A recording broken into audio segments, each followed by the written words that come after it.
Good day, everyone. We welcome you to today's webinar on Plastics Conundrum. This session is broadcasted live via the Coastal Cities at Risk in the Philippines Facebook page. My name is Joshua Vidal, the Transdisciplinary Research Intern for the Coastal Cities at Risk in the Philippines and a Science Coordinator at Oneida Christian Colleges.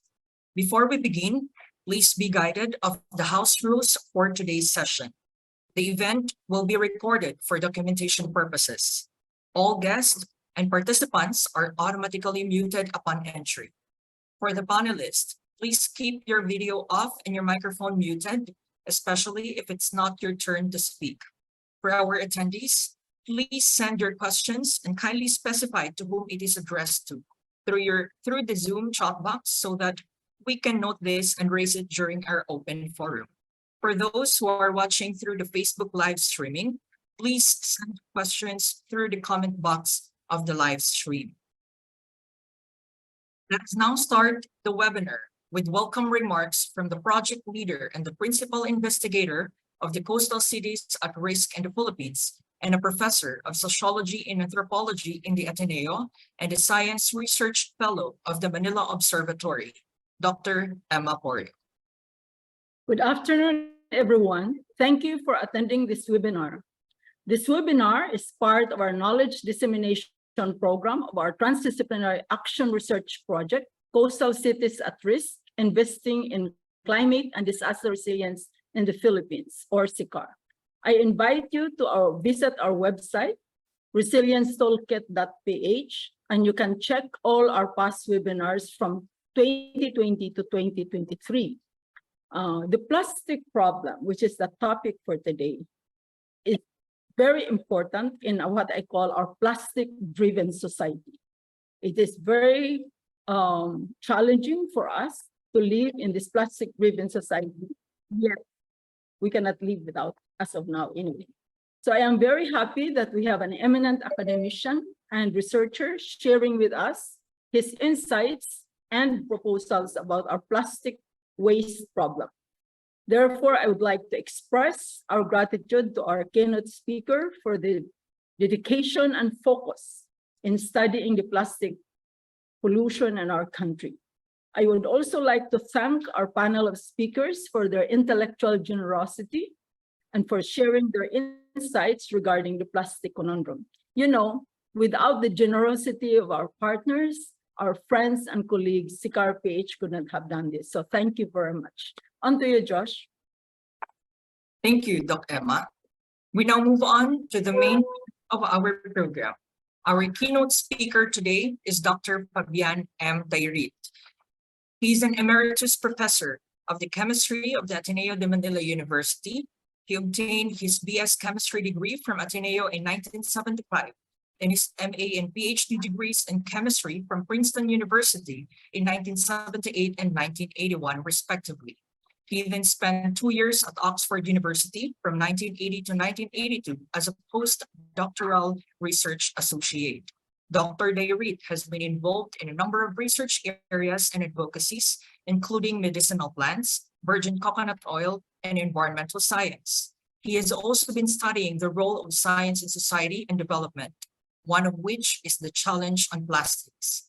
Dr. DAYRIT has been the president of the Integrated Chemists of the Philippines, the professional organization of chemists in the Philippines since 1996.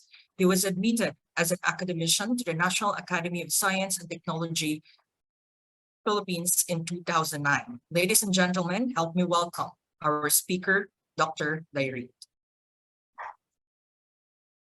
Okay, thank you. Thank you for the introduction, and thank you to Dr.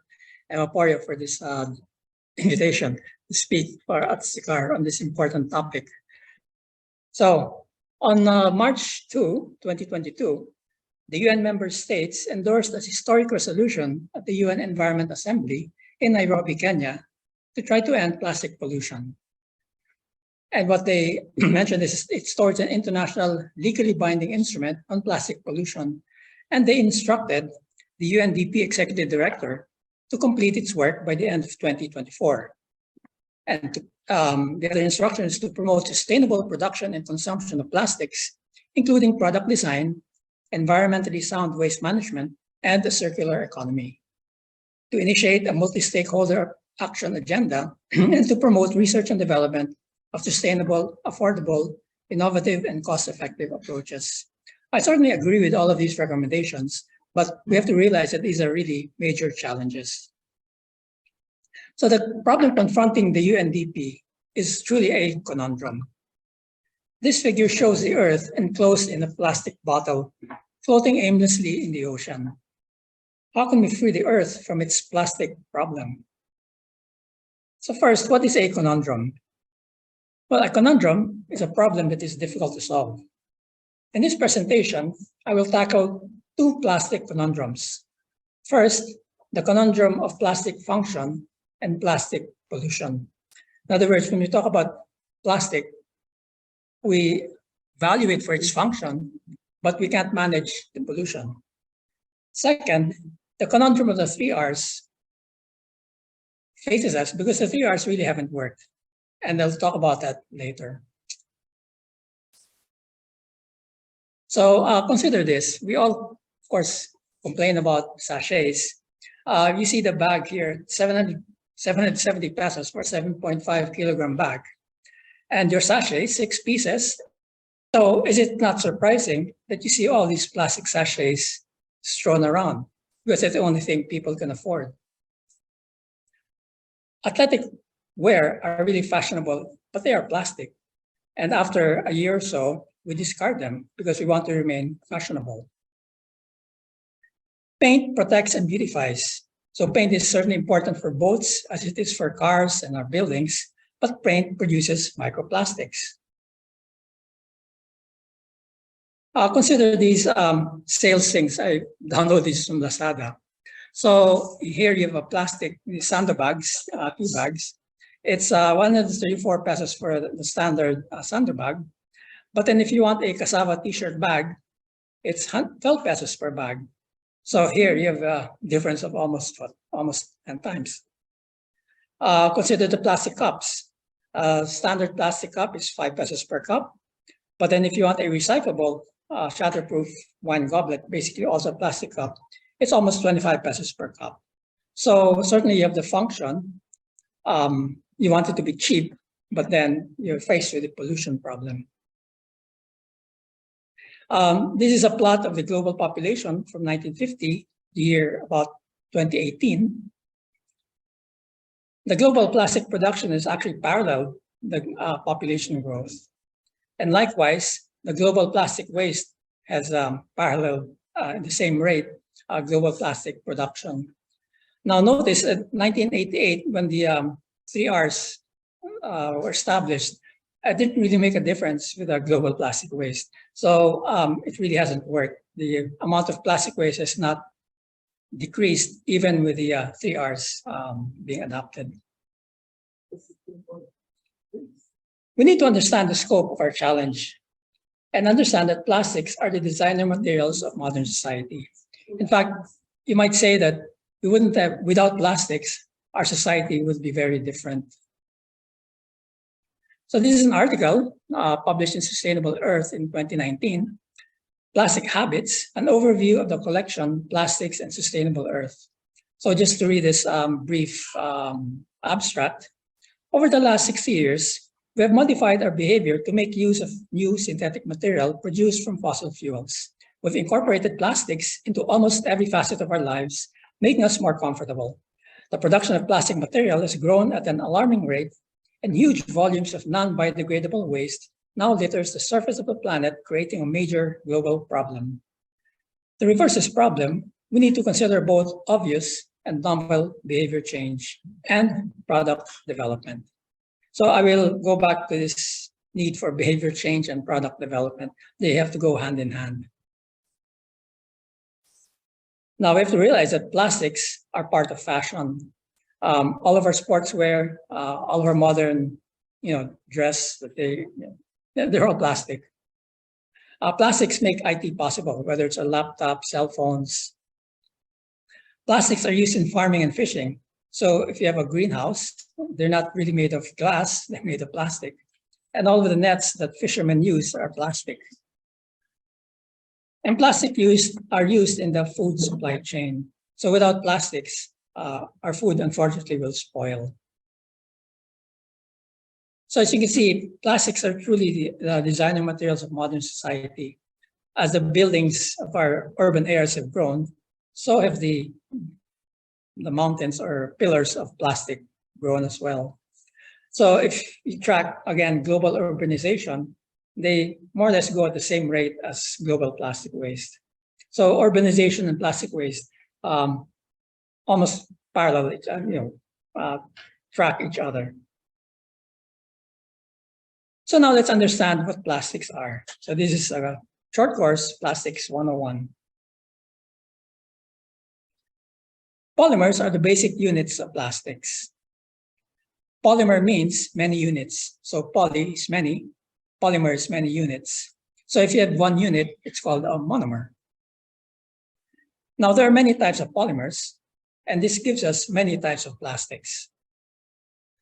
Now there are thermoplastics, which are linear polymers, and there are thermosets, which are cross-linked polymers. We don't really have time to go through all of them, but I'll talk mainly about thermoplastics.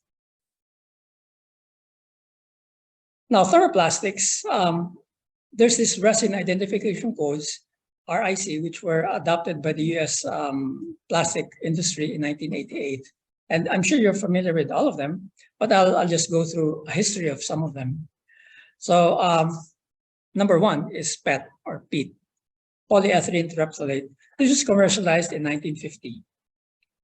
Next, you have HDPE, which is high-density polyethylene, commercialized in 1954. Then you have number three, V or PVC, more familiarly, polyvinyl chloride, commercialized in the 1920s.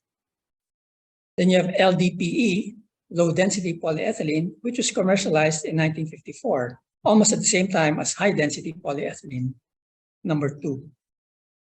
Number five is polypropylene, commercialized in the 1950s. Number six is polystyrene, commercialized in 1937. Now there's a number seven, which is called other. Now this other is really everything else they put in. So if it's a seven, it's not really recyclable, but it's used. But what you'll see here is that all of these plastics were developed well before 1988. So in 1988, they wanted us to recycle, reduce, reuse, and recycle. But all of those plastics had been in the market for about 30 years, even before they introduced these recycling codes. And of course, we all know that global data shows only about 9% of plastics is recycled. And that's because these plastics were really not designed to be recycled. Now, we talked about the polymers. Now let's talk about additives. Additives increase the functionality of plastics. Now, most people don't talk about additives, but it's an important feature. So here I show polypropylene. It's one of the polymers. Now you can make polypropylene into these products. You can make them into containers for consumer products. You can make them into pallets, chairs, storage boxes, in other words, heavy duty. So it ranges from light duty containers to heavy duty pallets. You can use them for labware. So laboratories, they can use it all for medical, collecting medical samples. So they're also chemically resistant. And their various car parts are made out of polypropylene. Now, this is all possible because the industry uses additives. So additives really increase the functionality of plastics. Now, there are more than 10,000 additives, processing aids, and monomers which are used to make plastics. And about 2,400 have been identified as potentially hazardous. So many additives are potentially harmful, both to humans and the environment. Now, this is a list of the chemical additives by category. So it goes from addition promoters, antifogging agents, antistatic, antioxidants, coatings, dispersants. So many categories which increase the functionality of plastics. Now I will talk about three of them: coatings, fire retardants, and plasticizers. Let's start with coatings. So we have PFAS. You may have heard the term forever chemicals. We'll skip all the chemistry, but this table shows the functions that these PFAS are used. So you have industry and other categories. And if you scan through this list, you can see that it ranges from aerospace use, pharmaceuticals, photography, textiles, firefighting, automotive, so really many applications. Some of them are familiar to you. Scotch Guard, so you put them on, to protect your, I think you spray them to protect fabric. Gore-Tex, which is a popular, for hiking. Teflon, of course. They use PFAS in PCBs. PFAS is also used to coat cables. And there's also PFAS in solar panels. So you can see that the functionality or the use of PFAS is really very widespread. However, you'll be surprised to know that PFAS can be found in paper packaging, food paper packaging. And this is a thesis of one of our students in chemistry, Angela Ibarra, and his mentor, Dr. Dimson. They analyzed the paper packaging in various commercial outlets, fast food, and found that PFAS is found in 5 out of 6 food packaging. These are local food establishments. And this PFAS or PFOA can be leached with water. So for example, if you order a pizza and you want coated so that it doesn't spill, then they put PFAS. This is also another paper which Dr. Dimson did when he was in Germany, sampling and simultaneous termination of PFAS in wastewater. And they were able to show that volatile PFAS were shown to be readily partitioned. So they go into the air and into the water. So PFAS is also goes into the air. Now there are fire retardants. And the reason why you need fire retardants is because the basic polymer material is they're flammable. Because they're mainly made of carbon and hydrogen. So it's like gasoline. Gasoline is carbon and hydrogen. So gasoline burns. So polymers need fire retardants to protect from heat and sunlight. And the amount of fire retardant that's added is from 3 to 25%. And these are elements used in fire retardants, but we'll just focus on bromine. And so these are the brominated compounds. On the left are the fire retardants, and on the right are the brominated POPs, or persistent organic pollutants, which are banned under the Stockholm Convention. So I'll just click on the figures, and you can see that they're really the same compounds. So on the left, it's the same really as the one on the lower right. Another fire retardant is the same as that POPs structure and circle.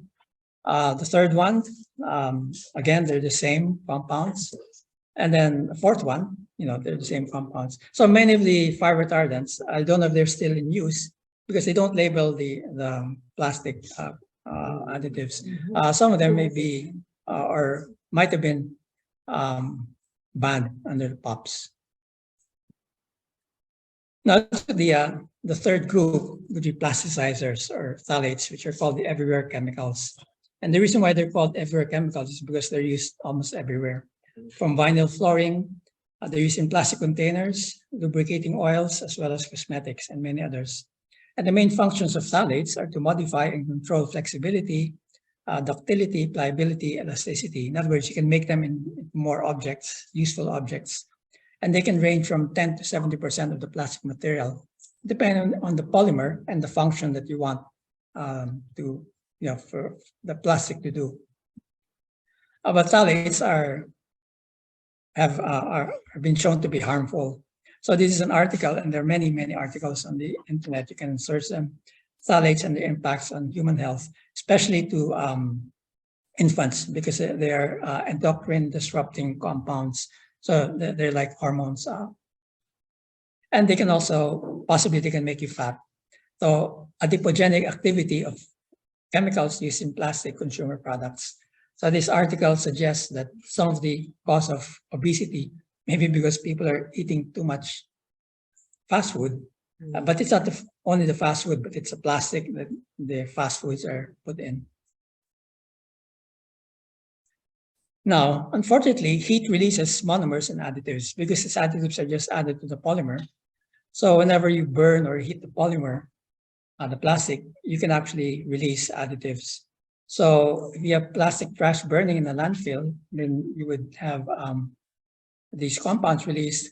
And when you do extrusion, so you're doing recycling plastics, you heat the plastic to 150 to 250 degrees Celsius, you can release the additives. However, these are not analyzed. Now, this is what it looks like when you sample the gas coming off the volatiles. It is called a chromatogram.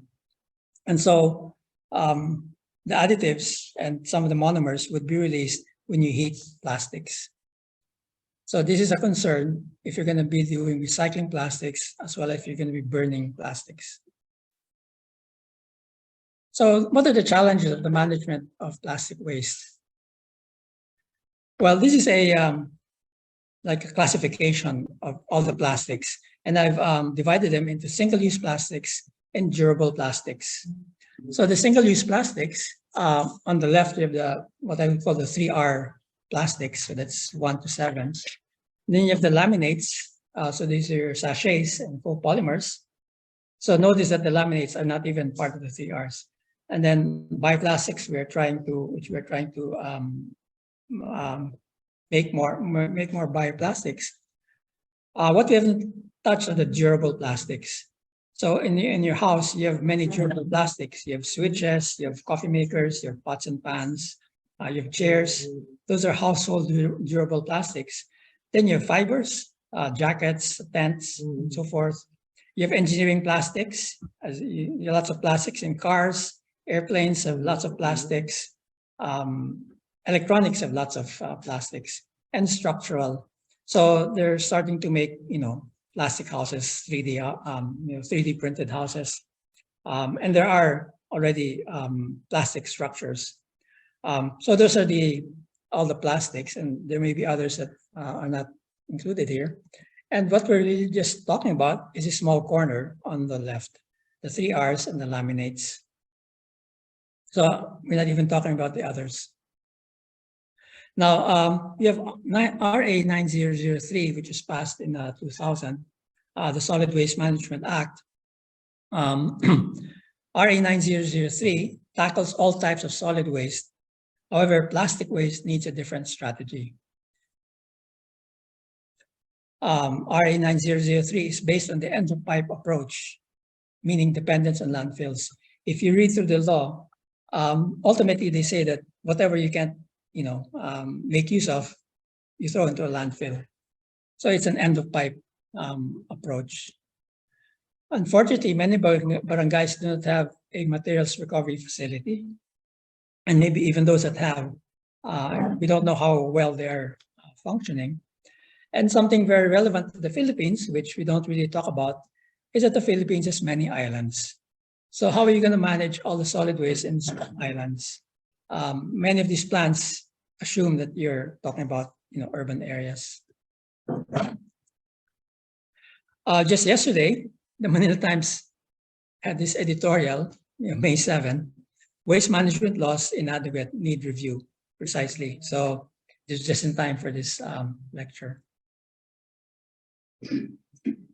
Of course, you must be aware that the Philippines has been identified as from number 1 to number 3, depending which article you're looking at, as a source of ocean plastic waste. In this pie chart, the Philippines accounts for about 35% of the plastic waste in the ocean. And there are microplastics in the sea as well as in the air. These are 2 articles. These are research papers led by Dr. Emilyn Espiritu of the ARISE, or Environmental Science Program. They looked at microplastics in sediments, oysters, selected fish, Marikina River, and so forth. And microplastics were identified in those samples. Recently, a group from MSU IIT, Mindanao State University, Ligan Institute of Technology students published this article, Breeding Plastics in Metro Manila. And well, they just said that, there's microplastic in the air, which is actually, there's microplastic in the North Pole as well as the Antarctic. But you'll understand that you burn trash, you have microplastics, and then you travel on the road and the tires produce microplastics, especially if you're gonna race through the roads. So indeed, there would be microplastics both in the sea and in the air. Now, some of the things they want to do with the waste would be mechanical and chemical recycling of plastic waste. And this involves starting with the plastic waste, passing them through the materials recovery facility to classify them. And you can do mechanical recycling, which basically means heating, grinding, compressing, and then extruding. And from this, you can make bricks, furniture, and, well, asphalts. So in fact, San Miguel is using plastic waste on asphalts, and they seem to perform well. Or you can do more sophisticated chemical recycling, which means depolymerization. In other words, taking the polymer and breaking them down into their unit monomers, and then separating, and you can get pure monomers and then new plastics. So these are the general approaches for recycling plastic waste. Chemical recycling is definitely quite expensive. Mechanical recycling is more affordable, but it has its limits. And also you have to choose the proper plastic because, again, you have the problem of plastic additives. This is an article just to show that, chemists tackle a tough challenge of recycling mixed plastics. Because in addition to those plastics, polymers I've shown you, they've done many innovations to come up with really functional plastics, and they do mixed plastics and so forth. So it is difficult to recycle plastics. Now, people talk about, of course, incineration, pyrolysis, waste to energy, and others.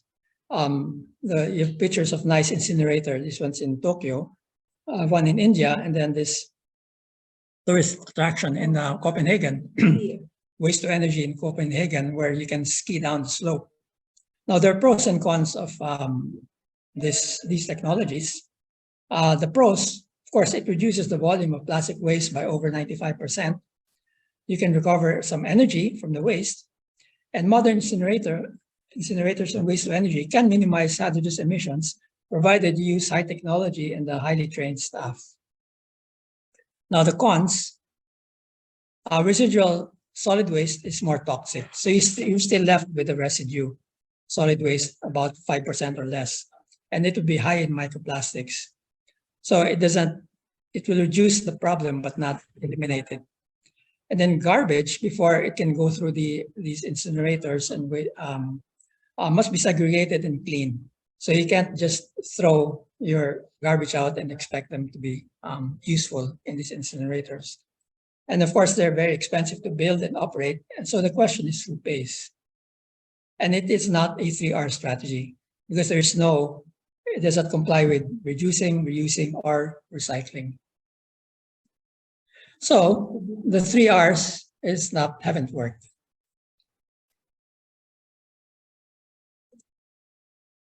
Now, in 1988, it was the consumer who was expected to reduce, reuse, and recycle. Today, it is industry's responsibility to recycle, and this is what we know as the extended producer responsibility. So Congress, the law lapsed into law, and the DNR has issued the IRR for extended producer responsibility. Now, RA 11898 applies only to large enterprises that produce, import, or use plastic packaging. So in fact, it doesn't even cover all plastics. It covers only plastic packaging and applies to large enterprises. But it's a good step forward. So how can we have sustainable plastics for a sustainable society? Well, these are the 17 UN SDGs. And plastics can probably be classified under clean water and sanitation, affordable and clean energy, industry innovation and infrastructure, sustainable cities and communities, responsible consumption and production, climate action, life below water, life on land, and partnerships for the goals. So sustainable plastics would be involved in all of these SDGs that I've identified. So going back to our conundrum of function and pollution, plastics should have high functionality. Plastics should be safe to humans and the environment. Plastics should be based on abundant raw materials, and plastics should be economically viable. Now, we can actually learn some things from nature. One is circularity. Nature starts with carbon dioxide, water, and nitrogen.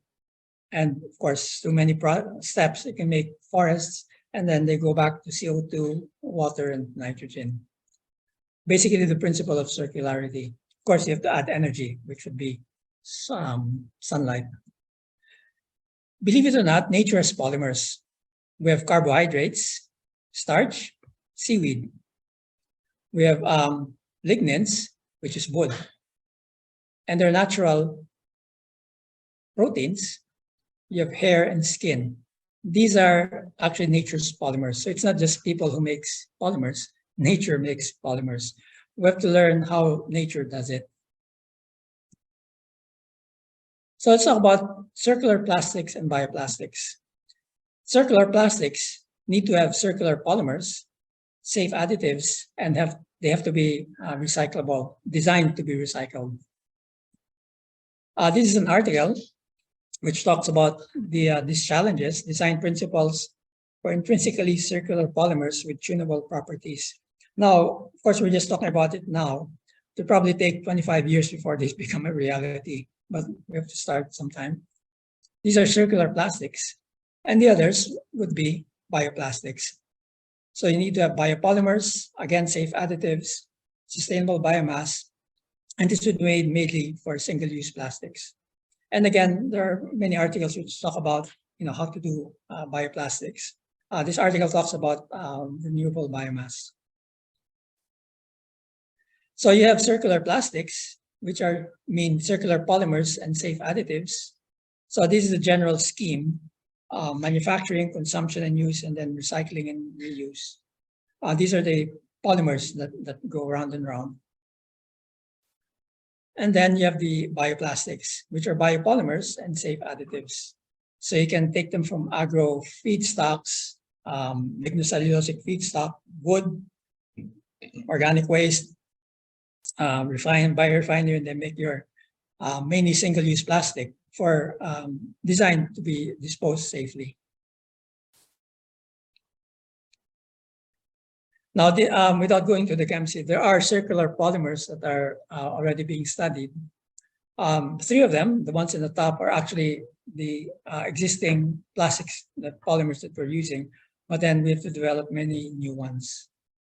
And for the biopolymers, you can make biopolymers starting with sucrose or sugarcane, and there are processes using biotechnology to convert these into different polymers. Coconut, this is a publication from people in Singapore. They took the coconut husk and made bioplastics out of them. So indeed, you can make biopolymers from feedstock, but these have, of course, we've studied further and then look into their functionality. So with those, you basically pull the chain apart. You have circular plastics and you have biopolymers. So that's hopefully one solution to the part of the conundrum. And of course, you have the additives that you have to improve on. It has to be transparent. There is no database that lists additives. Labeling, none of the plastics, you don't know what additives you're getting when you buy a plastic, and the harmful additives have to be eliminated. So going back to this table, I'll try to tackle the lower left, but we have this big group on the right, in the middle, that we have to attend to, but not now. We have to solve first problems first.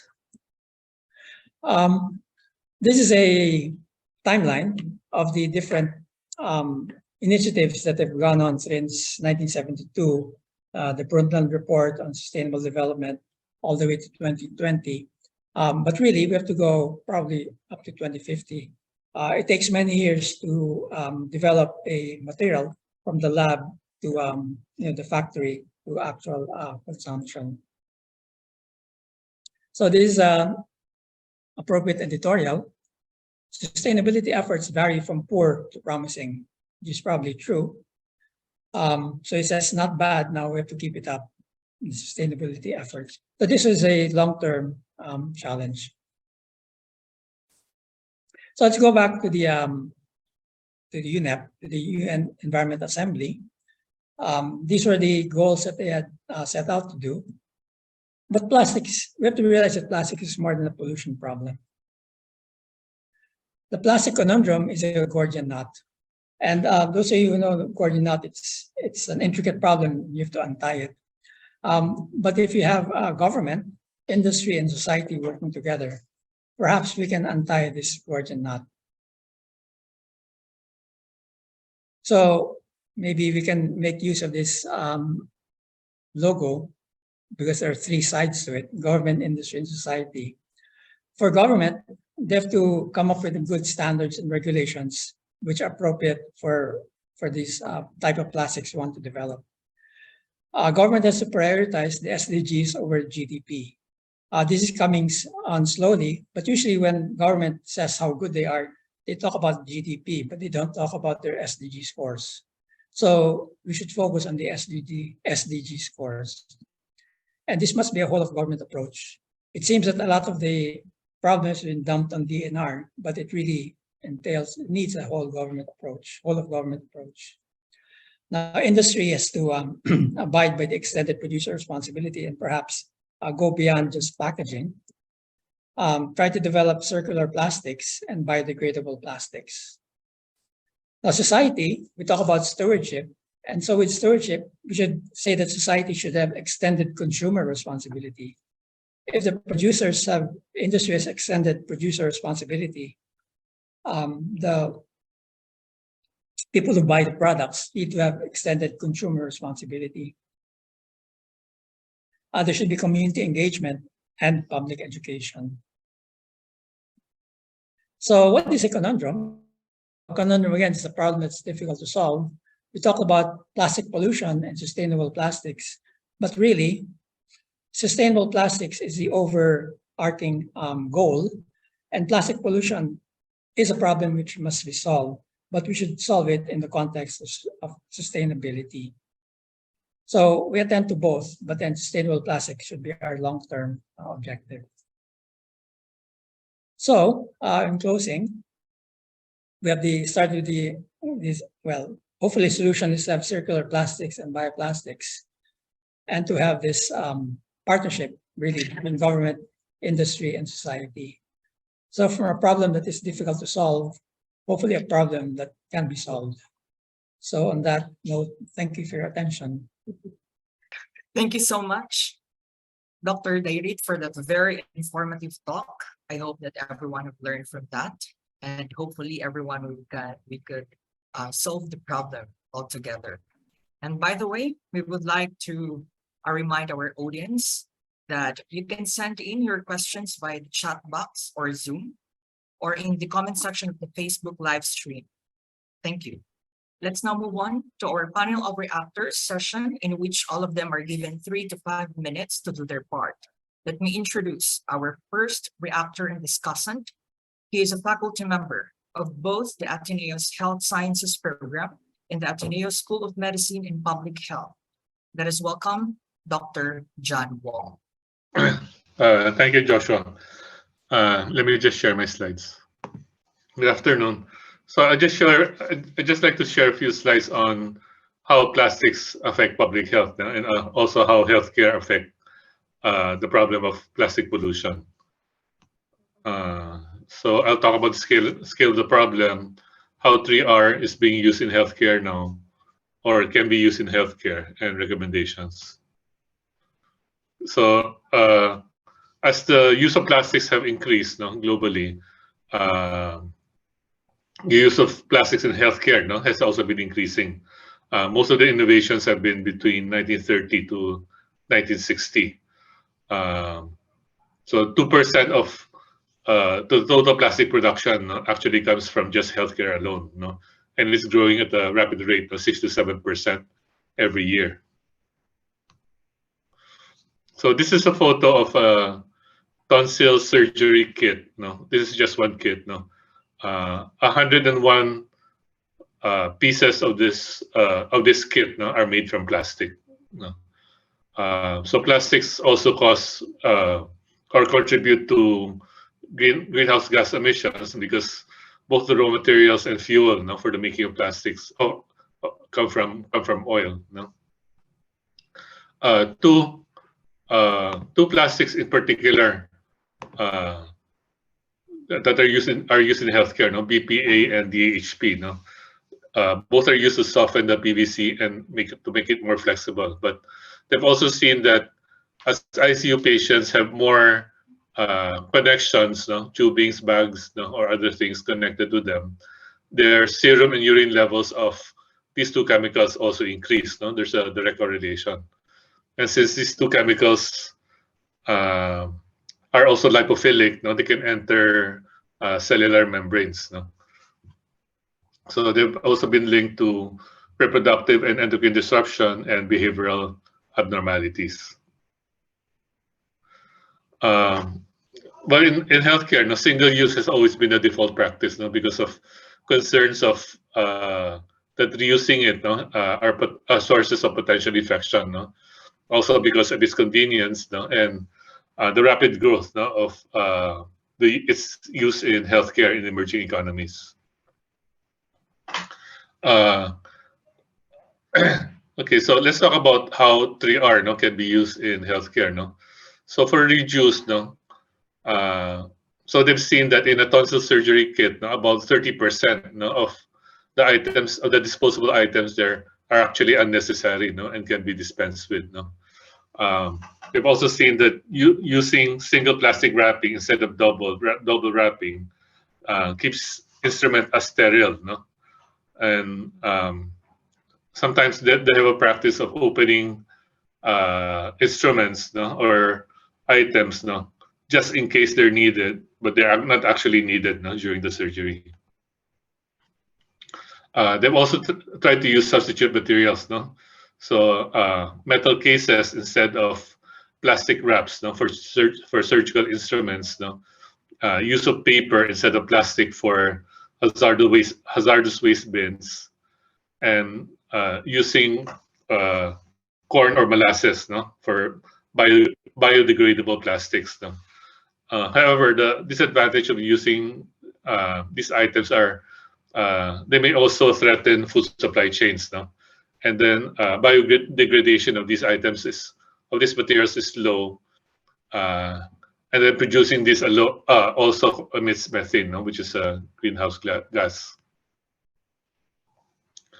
In terms of reusing it, of course, the fears are there are also potential sources of infection.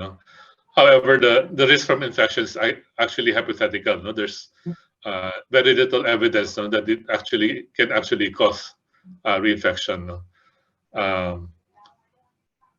Healthcare workers can also choose between using it in low risk versus high risk settings. So, for example, suction tubing to clean earwax is a low risk setting for infection, where reuse is possible.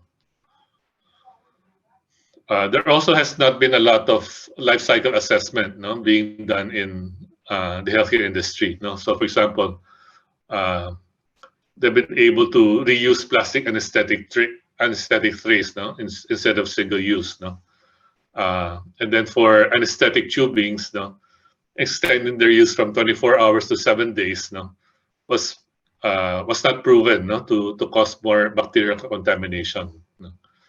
The US FDA actually allows reprocessing of some or many single-use devices, although not a lot of people are aware of this, and uptake has been slow because of fears.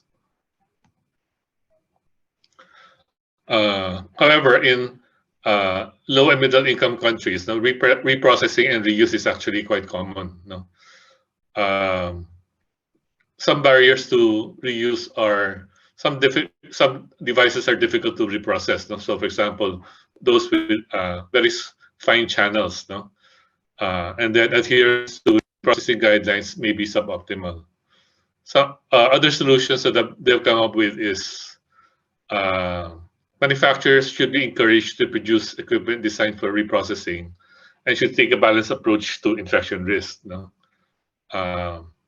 Regulatory agencies for health should revise their guidelines to allow for low-risk uses. In terms of recycling, actually very little recycling is taking place. And actually a lot of the plastics in healthcare, in operating rooms, can be recycled. So these are the barriers to recycling: inadequate facilities, staff attitudes, inadequate information, and then the extra cost and time needed to separate plastics by type, inadequate labeling of plastics, and differential processing of plastics that are contaminated with potentially infectious waste. These are other solutions. Having recycling facilities based in the hospitals, plastics that can be downcycled for medicine blister packs, processes that are able to separate the aluminum from the PVC, and asking manufacturers to label their plastics so that they can be to make recycling easier, and to make minimize use of more than one plastic in a single device. Energy can also be recovered from plastics. So these are some recommendations for healthcare professionals and organizations. Improve awareness of the problem and solutions. Use reusable items where possible. Support development and use of recycling or reprocessing facilities. For manufacturers, make reprocessing or recycling easier. Reduce or replace plastic packaging and contribute to life cycle assessments. For the academic community, infection risk is, these are possible research questions. Quantify the infection risk associated with reuse. Conduct life cycle assessments of reusable versus disposable devices, and new approaches to recovery of materials or energy from plastics. So let me end with this quotation. We would argue that the demonstrable harms of plastics to human and environmental health are such a pressing issue that such discussions should now be integral to the provision of healthcare. That's the end of my presentation. Thank you. Thank you so much, Doc Wong. Let us now move on to the second reactor. She is the project leader and principal investigator of the Coastal Cities at Risk in the Philippines project, a professor of sociology and anthropology in the Ateneo de Manila University, and a science research fellow with the Manila Observatory, none other than Dr. Emma PORIO. Thank you, Josh. Thank you very much, Professor Emeritus Toby DAYRIT, for the excellent presentation. Thank you very much, Dr. Wong, to be here. It's nice to see you here. I hope we will see each other soon, face to face. For my comments, I have 3 points. One, our consumption-driven lifestyle is fundamentally driving our plastic conundrum. Our consumption patterns have caused an imbalance between our resource extraction, consumption, and resource generation. Scientists have estimated that at the rate we are consuming the Earth's resources, we need 3 Earths to sustain our current consumption-driven life. We indeed are a long way from the dictum, people, planet, and prosperity. The consumption-driven lifestyle is connected to man's need to assert his or her identity, status, power, and position. According to the French sociologist Pierre Bourdieu, we have become a consumption-driven society where consumption is driven by our need to construct our status, identity, and power. Our standing and positionality in our reference groups is shaped and evaluated in part by our consumption patterns. More cars, more big houses, more travel, more leisure, fashion, and so many things. We eat in high Michelin restaurants and so many things. And this consumption-driven lifestyle is reinforced by our social media that gives premium to high carbon footprint and, of course, our high plastic footprinted lifestyles. So everyone is implicated in making the plastic pollution in our plastic-driven society. But the levels of culpability and accountability in plastic pollution and in our plastic-driven lifestyle is quite different according to age, gender, ethnicity, different layers of socioeconomic classes, and different geographies. Thus, we need, I would say, if at all we can untie this Gordian knot, as Toby DAYRIT would say, we need a multi-stakeholder, systems-driven transdisciplinary approach, or as we say in our CCARPH approach, a whole of society approach in this entangling the plastic conundrum.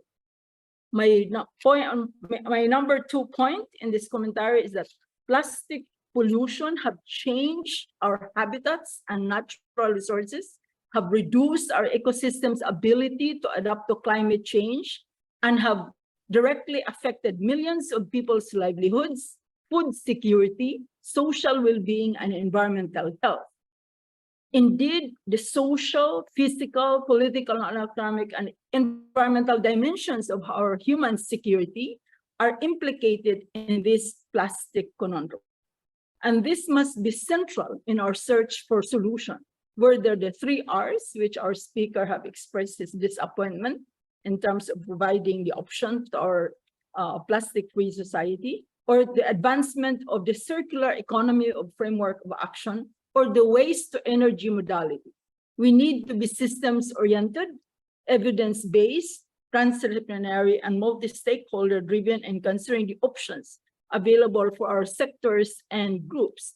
I would like to say that last year I was listening to a waste to energy forum because I think Cebu has signed a waste to energy program, and there were several forums about that. And I was struck that one UNIDO consultant said that he presented one of the so-called failure of waste to energy is that of San Fernando, because they were so successful in their 3 R's that there was no more waste for the waste. Yeah, they were able to achieve a 0 waste. So I think what I'm saying is that there are many options and initiatives now, but I think there are many approaches now that are being promoted. So I'd say that my last point is really that we need a lot of initiatives, incentives, and disincentives that really works. And there are plenty around. For example, Toby talks about the Philippine critical national law to combat plastic pollution, the extended producer responsibility law, which requires or it makes mandatory for all businesses with assets worth over 100 million to, this principle, the polluter pays principle obligates all plastic packaging producers to assume full responsibility for the entire life cycle of their products, including waste management, including all who bring plastic packaging into the Philippine market must pay for the cost of waste prevention, cleanup, and recovery measures. The law, by the way, encourages smaller businesses, meaning to say those under 100 million capitalization, to voluntarily participate in the program. Now, if we apply this to Metro Manila, which is 40 to 60% of the economy is informal sector economy or underground, it means a large part of the economy involved in the plastic use, reuse, and waste generation are not really involved or are not in, it's out of this APR law. So while the extended producer responsibility seems good for a start, this does not really solve a large part of the major problem. I will not dwell into that because that will need another seminar. Let me just conclude, since I don't have much time, that the current plastic problem again, I would reinforce is what we say in CCAR, we must be systems oriented. We must be enter and transdisciplinary in our approach to crafting doable solutions to the plastic problem. In this regard, I'd say that building a world with a sustainable future require a public-private partnerships, sustainable packaging, consumer education efforts, policy and political leadership, and most of all, innovations in technology. Thank you very much. Thank you so much, Dr. Emma. Moving on to the next reactor, we have a former career executive service officer of the Department of the Interior and Local Government, and currently the executive director of the National Resilience Council. Let us welcome Mr. Silvestre BARRAMEDA Jr. Good afternoon. The National Resilience Council is grateful to the organizers of this discussion on the Plastics Conundrum. Thank you to the Ateneo de Manila University, coastal cities at risk in the Philippines under the leadership of Dr. PORIO, ARETE, the Manila Observatory, and Mother Earth Foundation. Indeed, this is an opportune time as formal negotiations for a UN treaty to end plastic pollution will continue this month. As we all know, plastic is an innovation itself that, when not used and disposed of properly, destroys the planet. Known to be the sachet economy, the Philippines grapples with alarming levels of plastic waste, putting at risk our river and ocean ecosystems.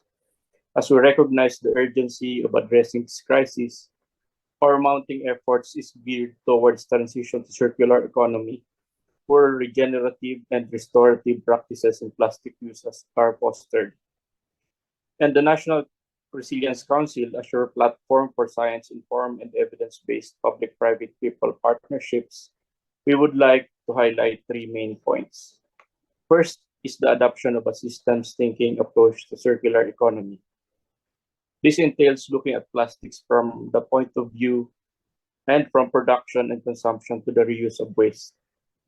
This means understanding the supply and demand for plastics, the stakeholders, materials, and processes involved in the product's life cycle, and ensuring that they are designed for durability, use, reuse, and recyclability to minimize waste and conserve available resources.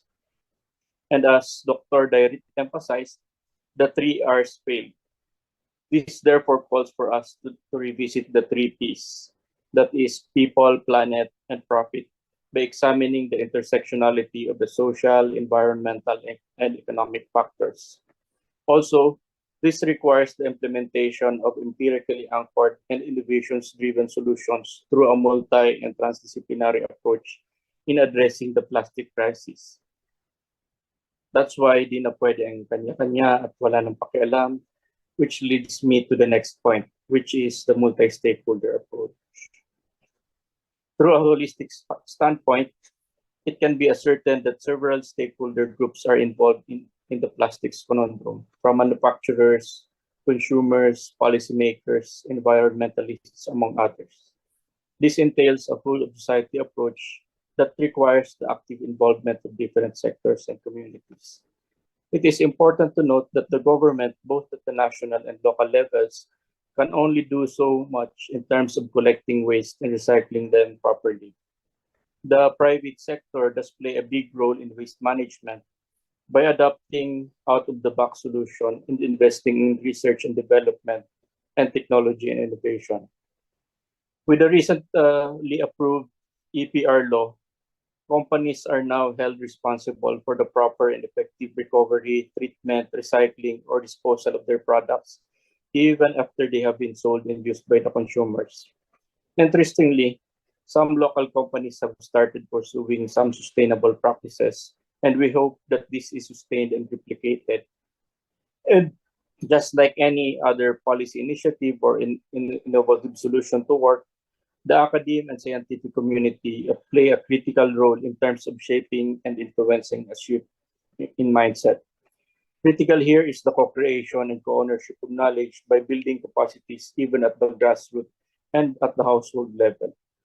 My last point is on considering the social dimension of plastic waste problem.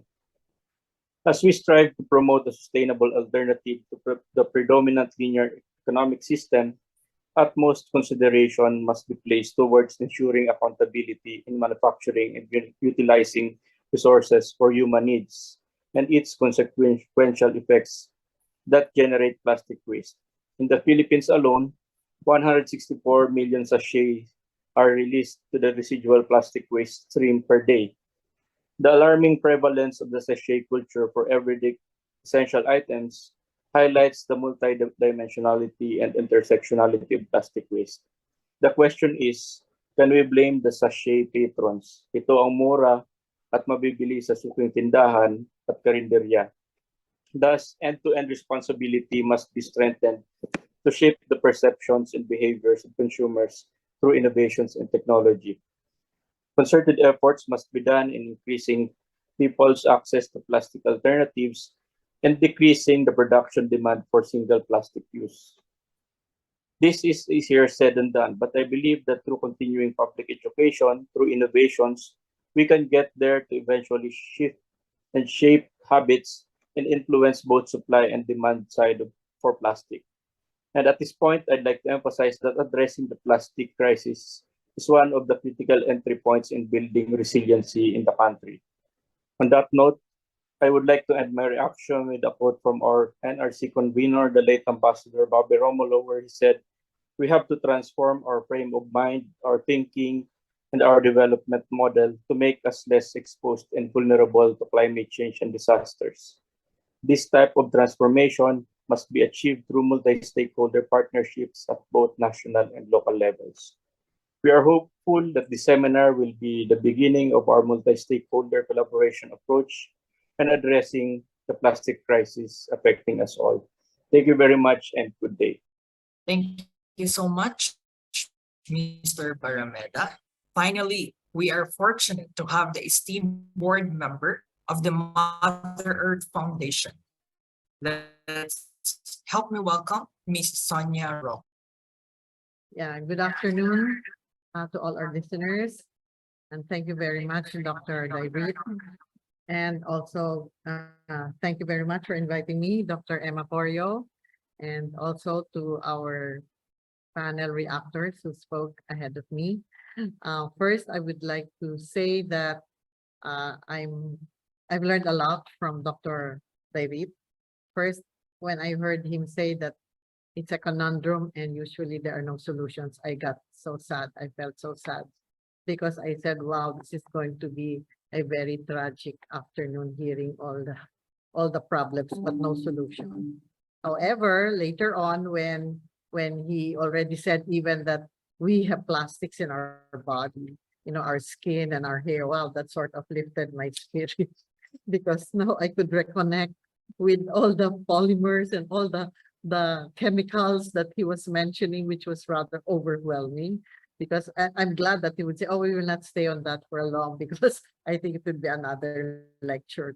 And so as he went on, then he showed us this visual of the knots.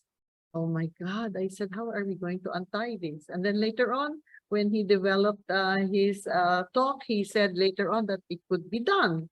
So maybe as director of the Mother Earth Foundation, I would like to share with you, listeners, and with our panelists and our speaker, what we really do in Mother Earth. Next slide, please. First, we were founded in 1998, and we are a non-stock, non-profit organization actively engaged in addressing waste and toxic pollution, climate change, and other health and environmental justice issues. So I think it's a motherhood statement. I don't think Dr. DAYRIT will have any any complaints about this. And then, of course, we became very active with Republic Act 9003. And here we were able to tie up with some municipalities, LGUs, communities, to do systematic reduction and proper management of waste, and zeroing on zero waste. So next slide, please. So what do we do? First, we've established zero waste model communities. And really one of the first one was the one that Emma mentioned earlier, San Fernando. They have no more waste. It's now a problem. And then we have a reduced and reuse system of alternative delivery systems like the sachets. I think they're setting up areas where you can do refills so that you lessen the use of sachets. No, resource persons in hearings on the government. So we have people who go to Congress if there is need for when there are hearings on the environment. And then we also have the waste assessment and brand audit. So we do audits on areas where they have partnered with us. And that's the WABA. Organics management, we have Zero Waste Academy, where people train. In fact, we have already like about 448 waste workers. They really do the collection, and they earn money from it. That's also part of how they have a livelihood with it. And they participate and organize local, in international conferences. Sonia Mendoza, who's the founder of Mother Earth, just arrived from Ghana. So there's an international conference there. And then we have, of course, presenters, speakers on ecological waste, solid waste management, with emphasis on no incineration. O no talaga yan. So next slide, please. So these are the communities that we've been working with. If you see the before and after, when the materials are all kalat-kalat, and then when it's already organized there, we have that picture. And then I think these are the stores where they're planning to put up refill stations for shampoo, for oil, for mga ganon. And then empowering waste workers. These once a year, they are honored. These are also the waste workers in the area of Malabon, Navotas, because the cities and island communities that we have covered is Malabon, Navotas, Quezon City, San Juan City, and CCARPH. CCARPH was the newest who partnered with us. And of course, the past project, we have been in Batangas, Nueva Vizcaya, Tacloban, Fort Bonifacio, Puerto Princesa, San Pablo, and Benguet, and Tagaytay, and we hope that more municipalities will implement the law. Kasi in fact, they've been attracted to us because we were asking them to implement the law. And so if you will notice, not many really follow the law. The Act 900, Republic Act 9003. Next, please. So this one is like a report. If you look at that, 550 operational materials recovery facilities. Oh, there's your logo for industry. 80% waste diverted from landfills and dump sites. And then we have 78.2 compliance attained. No, the highest compliance attained was 78.2. And I think that might be San Fernando. And then we already have sold on sales from recyclables 1.07 million, 446 empowered waste workers, and we have 91,151 households oriented on zero waste, and 3,870 trained local officials and community leaders. Because when the LGU really commits themselves, then we can really see a faster change, no? Because with the LGU is with you. So that's more or less a picture of how we have done so far. So here there's been in Nusa Dua, they attended an ocean conference. That's Sonia Mendoza, our founder. Next, please. So this is how we can be contacted, and I'd like to thank everybody who has listened, and I would like to thank Dr. DAYRIT again for inspiring me and giving me a hopeful end to your story. Thank you very much. Thank you, Joss. Thank you, Joss. Sonia Rocco. And once again, we would like to extend thank you so much to all of the speakers.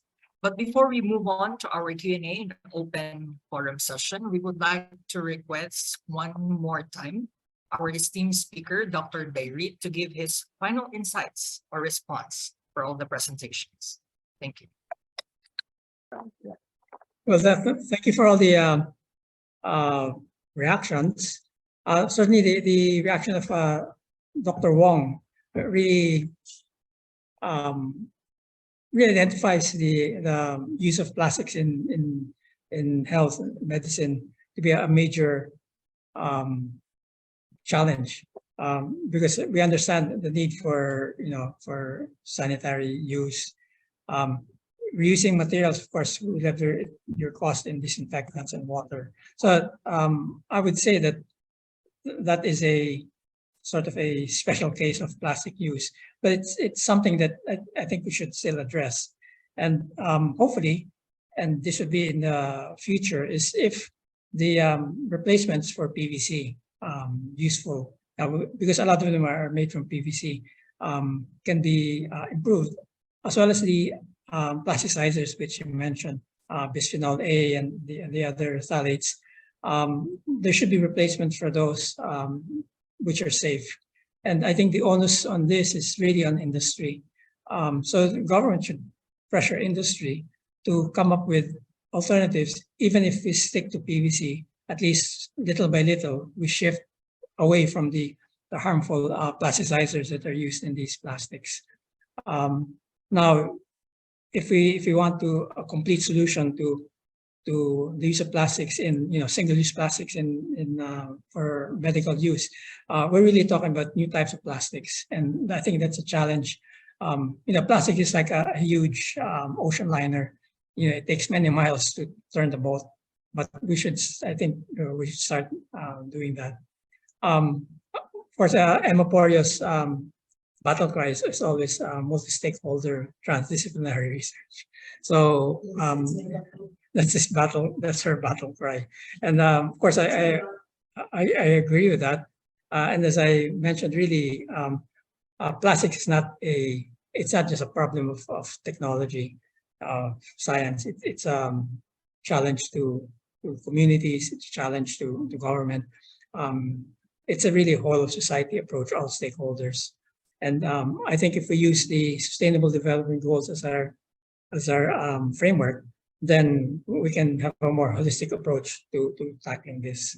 The reply on the it's good that the National Resilience Council sees the importance of tackling plastic waste as a goal of national resilience. And certainly sustainable plastics should be part of national resilience. And of course, our last reactor on Mother Earth Foundation is, I admire the group because they're so persistent, and their projects are really good. And I think we should provide them the technical support so that they can fulfill the goals that they've set out, and it's all for the good of society. So I could thank all the 4 reactors for their comments and inputs. Thank you. Thank you very much, Dr. DAYRIT, for your insightful thoughts. We now move on to the question and answer in open session. May I request Joy to read us some sent questions? Hi, yeah, thanks, Josh. There was one question from Dr. Greg Tangonan. So he wrote, certainly we aren't being asked to solve this ourselves. So what are the major efforts into developing circular plastics? What's the state of the art of these new patties? Are we 10 years away, even with a global effort done by advanced countries? Many countries are already using incineration to lessen the plastic pollution problems and the landfill dependency. It requires advanced technology, but we can obtain that technology from these leaders. So we have Japan, Sweden, Germany, and others. So is incineration really out of the scope of our solutions? It might be smart to change our laws prohibiting incineration. Doc Toby or any of the reactors may answer. Yeah. Well, thanks for the comment on incineration. Well, I think incineration really short circuits the whole the whole drive to sustainable plastics. Because if you say it's okay to incinerate, then nothing else to do, just incinerate. But then incinerators are really very expensive. The technology you need to monitor the stacks, and even the waste that you bring to the incinerator must be clean. If you're in Japan, they won't collect your garbage unless you wash it. So if you have food in your plastic waste, they're not going to accept it. So incineration, I guess, Japan would be a case where they just don't have any landfills, space for landfills. So they think incinerators are, the option. In the Philippines, if you did incineration, we're 7,100 islands, or maybe let's cut it down to 300 islands. Incineration won't really cover all the needs for plastic management. So maybe incinerators would be good in countries which, have the technology, have the money to do it. But again, you tell people there's an incinerator, then let's just throw everything in the incinerator, and that basically short circuits the sustainability theme for having sustainable plastics. Mr. Chris Perez, there are biodegradable plastics in the market, such as corn plates. Are they better alternatives, and can their use be extended for single-use plastics or packaging that are necessary? Well, I think if we're going to do biodegradable plastics, of course, that's a good effort to do. But the government has to set the standards and guidelines for biodegradable plastics, because you basically want to segregate your waste properly. And you don't want to mix biodegradable plastics with other types of plastics. So a system has to be set up to handle biodegradable plastics. So it's a step in the right direction. It's a good effort, but I think the shift should be coordinated. I would consider ourselves to be really very early in the transition phase. So it's a good effort which the government should support. But again, we should do it, systematically, and so that the effort does not go to waste. Yeah, but I see J.R. Martin in the audience. I think he's the lead author in the paper on the microplastics in the air. So, yeah, greetings to J.R. Joy, I think that's the last question from our participants. At this time, we open the floor for any comments. Josh, I would like to request, Greg Sure. Tangonan has a lot of ideas. Maybe he can expound on some of them. Greg, are you here? Yes. Can you I'm expound on here. your idea, for example, about the advancements made in the incineration, the technology, that maybe it will be acceptable? Well, if you look at the countries like Sweden and others, they also still have a plastic problem. And so Japan, for instance, they have laws on single-use plastic. So they are continuing with the 3 Rs, but at the same time, they're incinerating. So if the argument is that against incineration is that we don't have the technology, is expensive, I would think that there are many countries who would eagerly help us if we asked and we had the right mindset, that we would still continue to recycle, reuse, and others. But we would also, in the big cities, for instance, solve our landfill problem by going to incineration. And I think it's been taboo up to now, and if we just continue with that mentality, I don't think we will be able to have that a comprehensive solution, as comprehensive as some other people. If we just keep saying we're a bunch of islands and we can't do it, then we probably won't do it. But if we have the mentality that we have 10 viable mega cities that need a solution to their landfills, then maybe 10 incinerators would also be a good complement to recycling. So I'm a little bit surprised that we just stuck in this rut, and where other people are using the most advanced technologies every day to solve the double problem of plastics, but also landfill. So that's my comment. The other thing is that I really wonder whether or not how far away we are from the circular plastics, and certainly we're not asking the Philippines to solve it. So I'd like to know what the state of the art is of these other approaches, because frankly, I don't see we Filipinos solving this problem, but we're going to be riding on the back of other people's development. So it'd be nice for Toby to tell us, prognosticate about whether or not it's a 10-year or 20-year proposition, the circular plastics, or is it something that's relatively close by in other countries?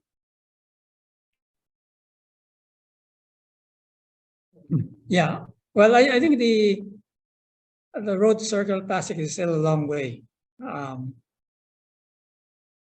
And here, I think it's really industry that has to take the lead. Now, I think the bioplastic is closer to what might be accessible for us. So I think we have more options in that area. Circular plastic is a bigger challenge. I think with incineration, is used in special cases, medical waste and things. But I guess it will have to be a discussion on how do you control incineration, because in Japan, well, I guess you have to get the cost of, it's not going to come for free. So someone's going to pay for it. And so that has to come into the equation.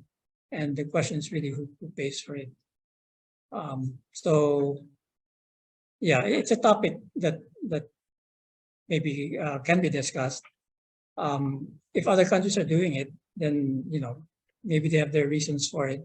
But we should look at the, whether it actually be sustainable for us to do incineration. Are you okay, Greg? Are you satisfied? Oh yeah, always satisfied.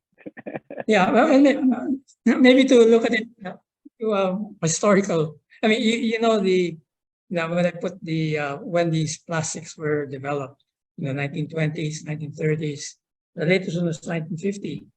And since then, we haven't really had any new polymers developed. So I wonder, has the skills for making new polymers just stopped with whatever the latest one is? I think it was polystyrene. So it's really, and these are all developed by big industry. So I think, for the circular plastics, which is, what is the hope of the future?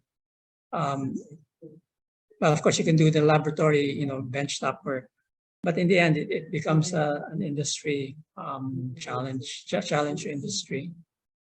And it will probably take, it takes 20 years to bring a product from the lab bench to society. So it'll be a few more years before it's actually becomes a reality. So there you have a proposition that might take many years, wherein that's why I'm saying that if there's a taboo on or thinking on or it's illegal for us to think about incineration, the fact that other people want to do it and maybe many of these countries are offering our help to us, it may be very smart for us in the interim to think about relaxing the law on incineration. Yes, it'll cost, but then there are a lot of countries offering help in this particular arena, and it's all a matter of us asking for the help as opposed to pretending we're going to solve this thing on our own. No? Okay. Thank you so much for that, Doc Greg and Doc DAYRIT, for their insightful thought. I think we have one more comment here from our participants, Mr. J.R. Rumarate from MSU IIT.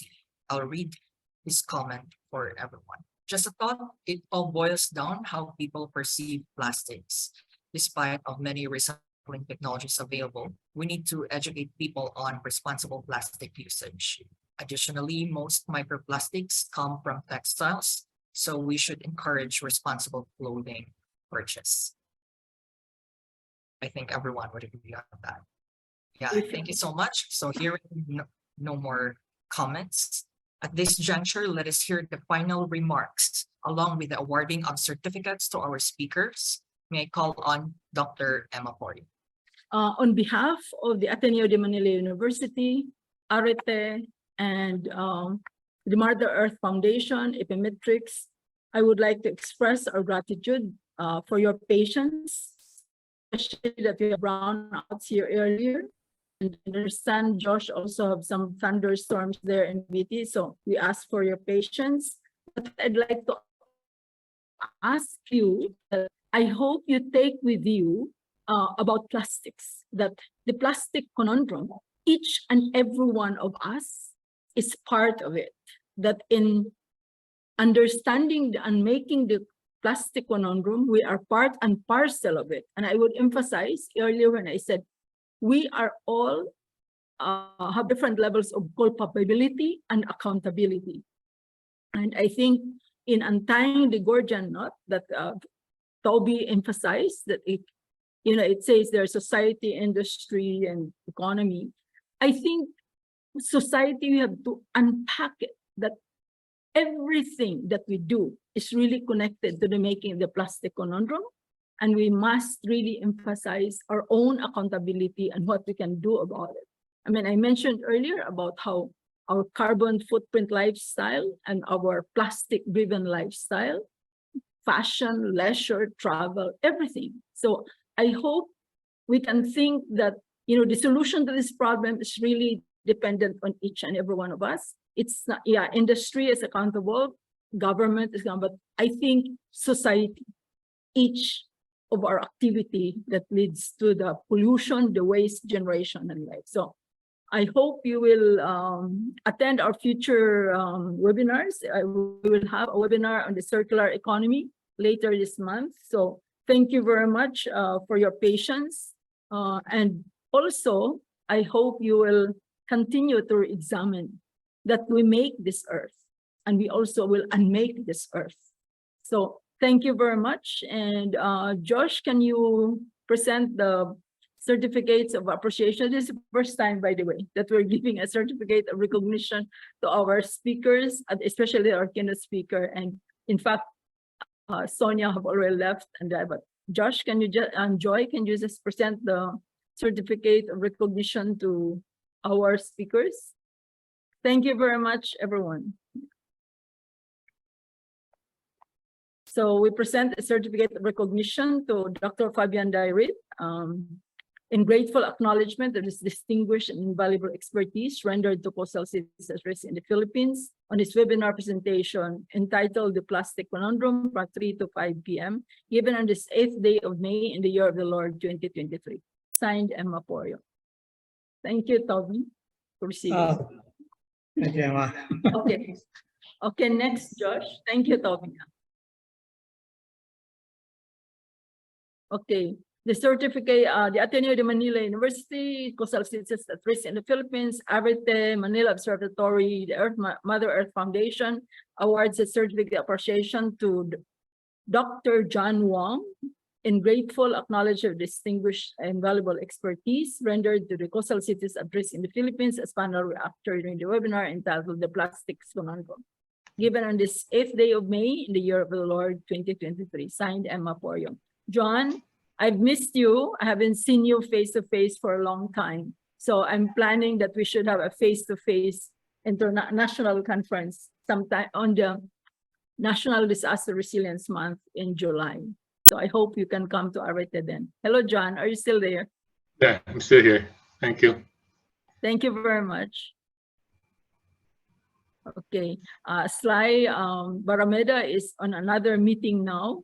The Philippines will be the host of the ministerial conference. So I will just give this to him.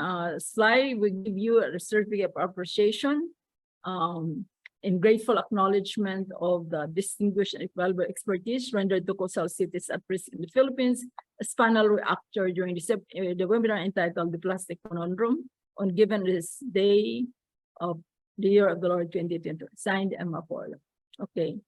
Mrs. Sonia ROCO, of the Mother Earth Foundation, we appreciate very much your invaluable expertise and insights to the plastic conundrum in the Philippines. Sonia has already left because she's afraid of thunderstorms. So Sonia, I'll give the certificate to you. Okay, Josh, are we done? Yes. Okay. Thank you so much, Dr. PORIO, and to our esteemed speakers, and of course to all the participants. Thank you very much for coming, and hopefully we can see all of you again at our next webinar. Stay safe, everyone.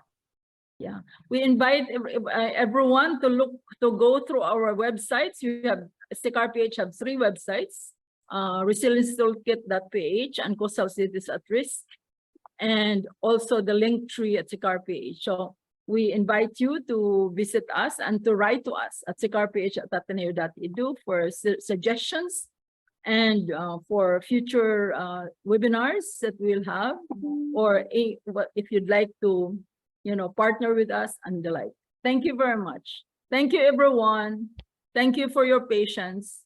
Thank you, Greg. It's now your bedtime, I suppose, in California. So thank you. Thank you, Josh. Thank you, Joy, and all our student interns and all our audience. And I saw some people from MSU, MIT, to all our colleagues in Visayas and Mindanao and abroad. Thank you very much. Yeah.